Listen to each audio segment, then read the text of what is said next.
Hey skiers, I'm Jeff from skiessentials.com. And I'm Bob. Happy Friday. Welcome back to our Top 5 Friday ski industry news videos. Not too much to talk about before we get into the news this week. This was kind of blizzard week, which was fun. So on Wednesday, we put out kind of the off-snow recap of my time in Austria. Super fun to put together. For me, it was like I got to kind of relive the experience. There was a comment about audio quality, and yeah, the first half of that video, we were literally in like the lobby of the factory. Like a working factory. Yeah. They didn't shut the factory down for us. In fact, basically the opposite. They made sure it was operating while we were there. So yeah, the audio is not going to be super polished, and I apologize, but realistically, that wasn't like the main goal of the trip, sort of. Right. It was kind of secondary, and I was one of many people that got to see the factory. So, yeah, hopefully you still enjoyed it. I know there were a handful of comments of people that said they really enjoyed it. So I would encourage you to check that out if you haven't already. And then yesterday, kind of piggybacking off of that, we did that Anomaly 88 review. Big fan of that ski. I think it's awesome. I was always a Brahma. I was always appreciative of the Brahma. Right. But I'm much more of an Anomaly fan. Yeah, I feel like we did a pretty good job yesterday of talking about how those two things can coexist, but these are just a lot more fun. I think so too. Yeah, more rewarding. Yeah. Yeah. You don't have to clench your teeth quite as hard. Right.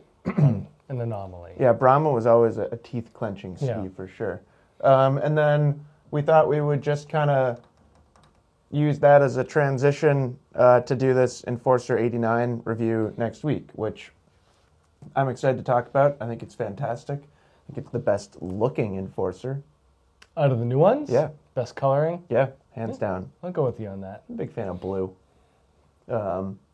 Yeah, they're pretty similar, but there's some differences too, and I'm excited to really like dive into that. We can do some really like close comparisons of shape and all that stuff. Yeah. So I think that'll be interesting. So keep an eye out for that next week, and then we'll likely have something else for you next week. But I will say, I wasn't planning on bringing this up, but I would say that next week will be the last time that you will see 2 videos plus Top 5 Fridays in a week. Until after we publish our 2025 ski test, because that includes roughly 300 videos, and I got to start making those. You'll get your fill of Ski Essentials videos once the ski test comes out. Yep. And I got to kind of carve out some time to edit all of those. So we'll try and get 2 out next week, and then you'll probably have like 5 to 6 weeks of 1 video plus Top 5 Fridays. You got anything else before we get into the news? On to the news. Okay. First topic of the week, Shaun White has announced his Snow League. As a reminder, this is just a week after the X Games announced the XGL. Snow League will be debuting in March of 2025. Initially, it will consist of 5 snowboard stops that will just be half-pipe events, which I think is pretty cool. Half-pipe skiing and snowboarding, you could argue, is like kind of dying because there's just not that many half-pipes. The infrastructure is super tough. Yeah. I mean, it's starting to feel specifically like gymnastics to me, where like if you don't, like you have to go down like a particular path, and in half-pipe, it's not like the path is necessarily specializing in a half pipe. It's literally being located near one. Right. Yeah, you got to be close. You have to. So I think just kind of like giving it more credit will hopefully help to bring back some half pipe excitement. The long-term goal is to grow the league into multi-disciplines, including free skiing. I don't know exactly what else. I would think skiing and snowboarding would be the main disciplines, and they'd like to have up to 15 events each year. Kind of cool. Maybe they're going to bring Nordic skiing into the mix too. the X Games. Yeah. Well, they do some fun stuff. Hey. Like Cochrane's has that fun, like Nordic ski cross, and If there's going to be you mean Nordic slope style. if there's going to be Nordic slope style, my name is on the sign-up sheet because I have the proper background for that sport. We also did that a lot when we were like 15 years old. We would build jumps and do tricks, and then our coaches would yell at us that we would break our skis, and then we'd break our skis. Yeah, coach was right. He shouldn't have yelled at us, though. He owned a ski shop, and when we broke them, we just bought more skis from him. So anyway, it's pretty cool. It's very individual-based. So basically how this will work is they will invite the top 20 men and the top 16 women to each event based on the World Snowboard Points list. There will be 4 qualifying heats. I might sneeze, excuse me in advance, with 2 riders advancing from each heat into an 8-person final. That differs from the XGL, as they've kind of already communicated that they will be approaching it more with teams and drafts and not just points and ranking. So perhaps there is room for them to coexist. Yep. Time will tell. This one's coming out sooner than the XGL. So correct. they're going to get a little bit of a head start. Correct. Which raises the question, was Shaun White just waiting for the XGL to announce their date and then to kind of slot in before them? I think that would be a pretty strategic maneuver if he did do that. And yeah, I think it's pretty cool. I don't know. It also kind of begs the question, like, will it be oversaturated right away? Like, how many snowboard and free ski events can you have? Right. What's the demand? Yeah. Like. And like, what happens if you have too much? Is it spreading out all the really good, kind of like the PGA Tour and Live Golf right now, where like, basically, you know, take the top 30 golfers in the world and they're kind of divided. Right. Not exactly evenly, but they are. Well, that's why the majors are still really fun, because they're all together again. Yeah. But it'll be interesting to see what happens. I don't have anything more to say about it than that. Okay. The next 3 topics are all related to kind of the ski industry in general and ski resort consolidation. This second topic of the week, we're looking at Vail. So Vail's revenue is on track to fall short of predictions for a 3rd year in a row. I'm really surprised, but I didn't write down the numbers. They're going to be somewhere in the 800 million range for revenue, and they were forecasting more in the 900 million range. So they'll be down about 10% from projections. I also think it's fair to say that if you dig into Vail financials, they're perfectly healthy as a company. Yeah. I don't think there's any major concerns there. Other than the shareholders wanting their earnings. Well, that's the but. There was going to be a but there. But when you announce a 10% decrease in revenue, if you're a publicly traded company, it absolutely will hurt your valuation. And stock prices fell to, I believe they got to $165 a share. This was just immediately following the news, which is a 4-year low, which is pretty substantial. They have already climbed back up to $180 a share. I just bought $50 of Vail stock. I was hoping it'd go more than that. I don't really have, I'm getting married and it's really expensive and I don't have that much money. And $50 felt like a fun. But think about what you're leaving on the table by not. The opportunity cost. Yeah. I don't Today's not the day. It's more of an experiment than anything else. I thought it was kind of fun with this news. Like, I'll just let it sit there and. Yeah. I mean, we could do the same exact thing if I didn't own $50 of stock. We could look at how the price compared to today, but now it'll feel more real. You're an owner now. Yeah, Good for you. Yeah, pretty major. Yeah, I mean, I would assume that I'll be getting a call from the CEO. Yeah. Shortly. Kristen's going to give you a call. Probably. Yeah. Yeah. They also talked a little bit about the lift ticket funnel. This was actually from Kristen herself. And I think this was interesting. You had kind of some insightful thoughts about the lift ticket funnel. I think it's more of a conundrum than a funnel. I'm just talking about the funnel. Like, you brought up that, in order to turn somebody into a season pass holder, they kind of have to start buying lift tickets. I can't imagine there's too many that buy an Epic Pass sight unseen. That have never skied before, Well, or like they never could have experienced skied, the but mountains. yeah, they're just, I think that most people will try before they buy. Yeah. And then the idea is that you're spending $200 or more on a day ticket when you could buy Right. a season's pass for not a whole lot more than that. Right. And then then I feel like they're kind of alienating that day customer with those, With the passes. with the high ticket price. So like, sure. With the whole business model. exactly. Yeah. Whereas, like an Epic Pass works out really, really well for a lot of people Yeah. that either live near an area, they go for more than 1 week a year. Like you're making out at that point. Totally. So I think that they might be losing that day ticket random walk up person that's gonna turn into a pass holder. Like that person isn't buying a ticket anymore Yeah. and therefore not a pass. I agree. And I think it applies to new skiers too. Yeah. I think Vail is a big enough company that they have to look at the skiing population in its entirety. Right. And again, like, if you're new to skiing, you're not just going to go out and buy an Epic Pass for $1,000. Right.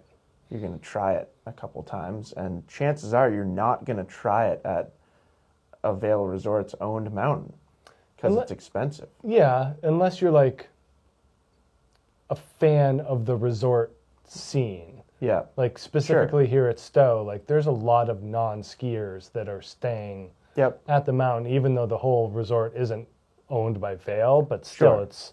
you come for that draw. Yeah, sure. And that makes, if you're setting aside the budget for a vacation, A vacation. then Yeah. it doesn't really matter what the vacation is. Right. But yeah, it's interesting. So we'll see. I don't think this is an early sign of Vail's decline. It certainly doesn't feel like it to me, but I could understand somebody perceiving it that way. Yeah, and maybe people are just spending their money differently these days than Yeah. they were 2 years ago. Yeah. So, pretty interesting. And then, third topic of the week, this kind of contrasts that news from Vail, sort of. Jay Peak has announced plans to freeze or reduce rates. So, Jay Peak is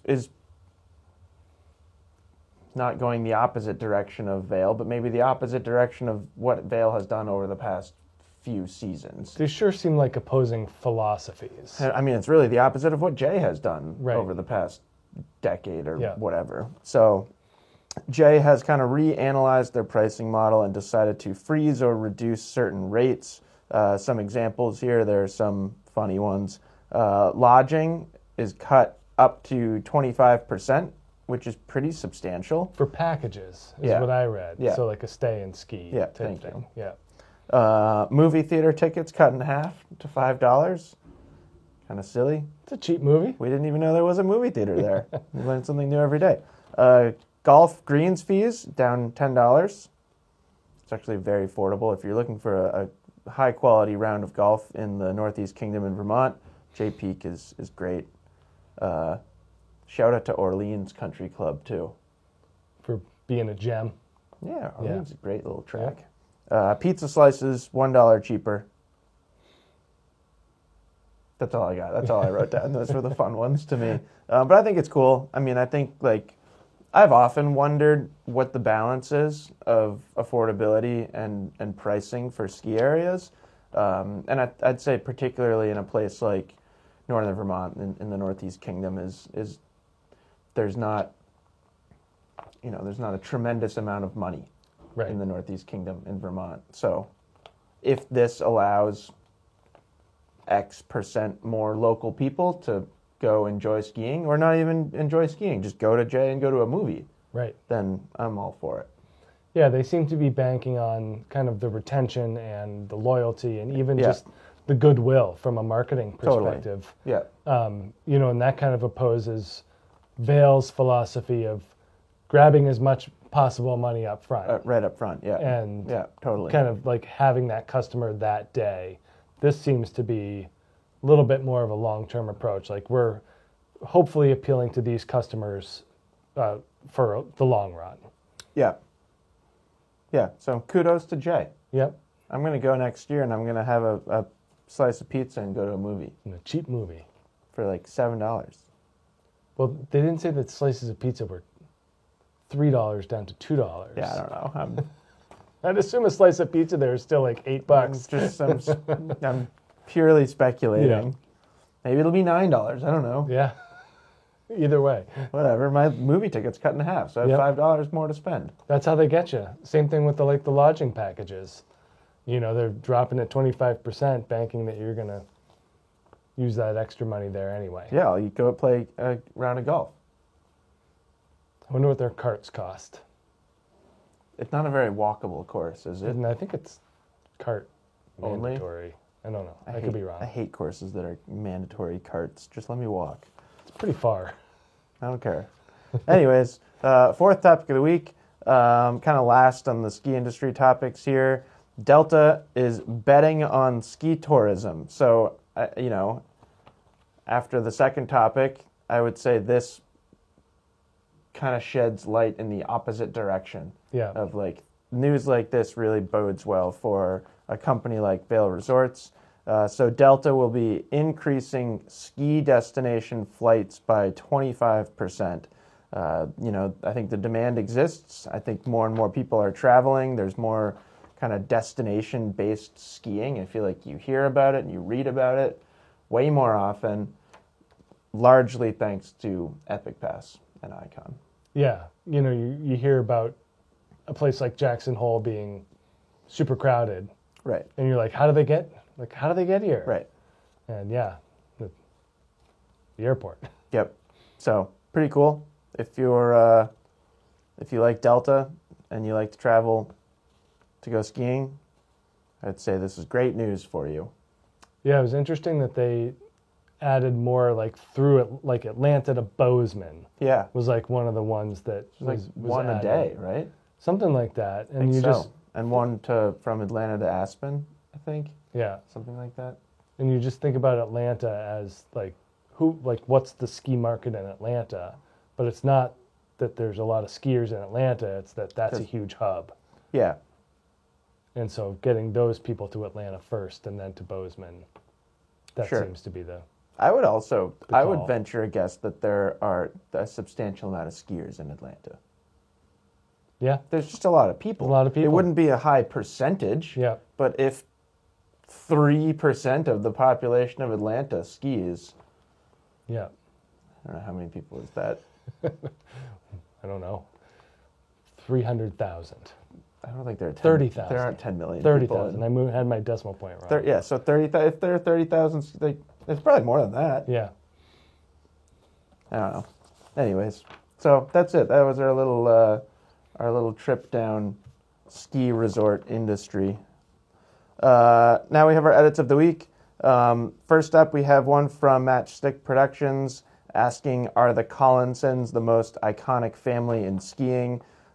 Being located here in northern Vermont, I am admittedly biased, but I would say no. The Cochrans are... I thought you were going to say the St. Pierre family. It didn't come to mind right away.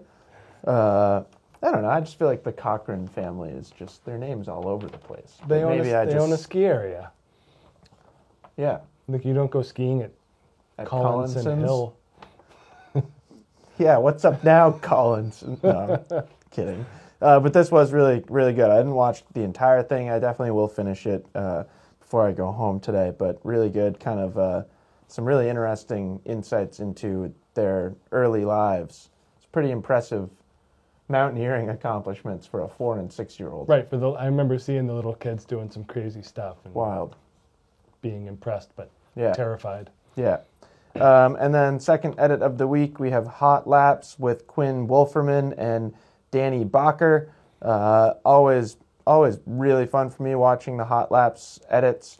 Love the way he films. Great editing. Just very, very smooth skiing and filming. And I find it extremely enjoyable. And then finally, our last edit of the week is the Lightner ConX. It's spelled CONNX. And I wrote down hybrid gondola car thing. Yeah. I think you nailed it closer with the Wonkavator. Well, I hadn't gotten there yet. Yeah. It's basically a modern version of the Wonkavator. Yeah. And by modern, like, it's not as good as the Wonkavator. The Wonkavator is a lot more it's technologically way more advanced. technologically advanced, I know. So that's why I was hesitant to say more modern, more realistic. Yeah, I mean, insofar as that it exists now. Yeah. So basically, this would be like gondola cable systems that run in cities with the actual gondola cars being detachable and then reattached to like a car frame Like a Tesla. and then take you home. Yeah. So in theory, you could like call your gondola car, comes to your house, picks you up, brings you to some sort of terminal, hooks you to a cable, and takes you to your office building. Yeah, it's a Wonkavator. Yeah. Which, obviously, that is the solution to the Little Cottonwood Canyon problem. Wonkavators. Yeah. Yeah, forget the simple gondola. Yeah. Let's get one of these ConX systems just all over Salt Lake Yeah. City. Yeah, I'm into it. Let's see how many people I can anger with that comment. Probably several. And that's it. That's all I got for this week. Any closing thoughts, Bob? Summer solstice today, longest day of the year. Yeah, sure. That's pretty fun. Yeah. Days are getting shorter from here on out, I know. Good point. or tomorrow on out. Yeah. I should say, but When do temperatures start dropping? I don't know. It's been like 150 degrees here lately, so hopefully soon. Yeah. Does anybody Like what's is it average July? temperatures? Yeah, Is it's it gotta be July. mid-July? Around is, here, is sure. peak temperatures? I think so. I've always found it interesting that it doesn't coincide with the longest day of the year. Well, it's the same reason as the shortest day of the year isn't like the middle of the winter. I understand, but it's hard for me to wrap my brain around why. Yeah. I don't know. You should start changing the calendar and the seasons. Be like, I no, thought no. July 30th is the new solstice. I thought you were going to say I should be a climatologist, like go back to school and be a climatologist. Not with far-flung claims like I'm changing the seasons. But then I would have some backing. I would have the degree, the Yeah. education background to Maybe there's justify like it. something called philosophical climatology you could do. Ooh. That sounds very unofficial. Yeah. Next week is a question mark whether we will be here for Top 5 Fridays. Okay. I have to fulfill my civil duties. Civic obligations. I have to fulfill my civic obligations. Yeah. So hopefully we'll be here for another Top 5 Fridays on Friday next week. You know, if I'm not, maybe I'll have Matt fill in for me. Sure. So, anyways, hope everyone has a fantastic weekend. Hope you all enjoy the longest day of the year. Do something wild and fun this evening, Yeah. and we will talk to you next week. Bye.